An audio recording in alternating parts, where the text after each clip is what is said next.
पारमार्थिक प्रवृत्ति का बीज परीक्षित के अंदर पड़ा है और सदगुरु को वो अच्छा लगता है, इसलिए सुखदेव जी रह गए। और परीक्षित जी की बात यह है कि मृत्यु जब सामने हो,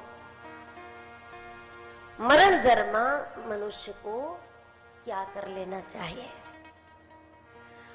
और जन्म से मौन रहने वाले महापुरुष जब व्यास जी महाराज हे पुत्र करते हुए पीछे दौड़े थे, तब एक बार पीछे मुड़कर देखा नहीं था उनकी ओर, जवाब भी दिया तो पेड़ों के द्वारा जवाब दिया, प्रकृति के द्वारा जवाब दिया। सिद्धों की ओर से प्रकृति बोलती है, बहुत बोलती है, प्रकृति बोलती है, अस्तित्व बहुत बोलता है सिद्धों की ओर से। लेकिन अपने मुंह से एक शब्द न बोलने वाले सुखदेव जी, ये समझ लो कि जन्म सिद्ध मौन। कुछ लोग तब मौन लेते हैं जब बोलने से बहुत संबंध बिगड़ते हैं, बहुत झगड़े होते हैं, फिर कहते हैं कल से बोलना ही नहीं है। हम जब बोलते हैं झगड़ा हो जाता है, कड़वाहट हो जाती है, तब मौन लेते हैं। जबकि महापुरुषों का मौन जन्म सिद्ध होता है, जबान से बोलते हैं तब भी वो मौन होते हैं, क्योंकि उनका मन मौन होता है। सामान्य इंसान जब मौन व्रत धारण करता है तब भी मन बहुत बोलता है, मन तो बहुत मांगता है, मन तो बहुत कूदता है, बहुत बोलता है। जबकि महान विभूतियां जबान से बोलती हैं तब भी उनका मन नहीं बोलता, उनका मन मौन होता है।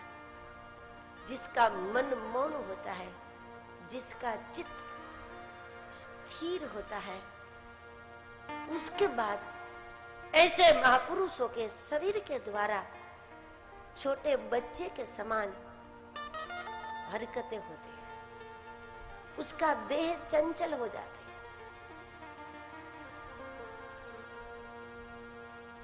और वो चंचलता जगत का लाभ करती है।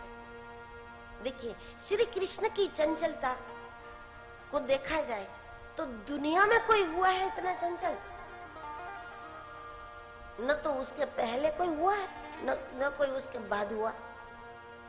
कितना चंचल! लेकिन उसकी चंचलता से जगत का नुकसान हुआ? कोई नुकसान नहीं हुआ उसकी चंचलता से। जिसका मन विकृत है, जिसका चित्त विचित्र है, ऐसे लोगों की चंचलता से बहुत नुकसान होता है जगत का। लेकिन जिसका चित्त स्थिर हो जाता है और जिसका मन मौन हो जाता है, ऐसे महापुरुषों की हरकत भी बिल्कुल बच्चों के समान हो जाती है।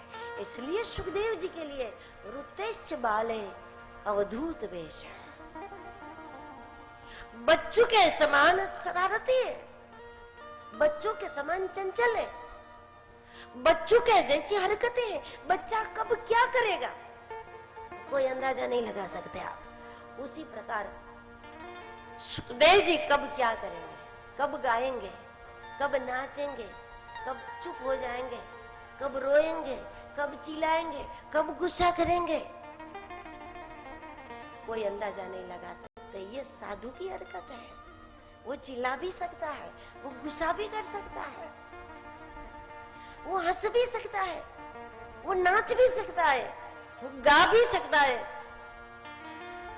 लेकिन वो कब क्या करेगा कोई अंदाजा नहीं लगा सकते। लेकिन उनकी कोई क्रिया जगत का नुकसान नहीं करती। सामान्य मनुष्य हंसता है तो लाभ है, वो गुस्सा करता है तो कईयों का नुकसान है,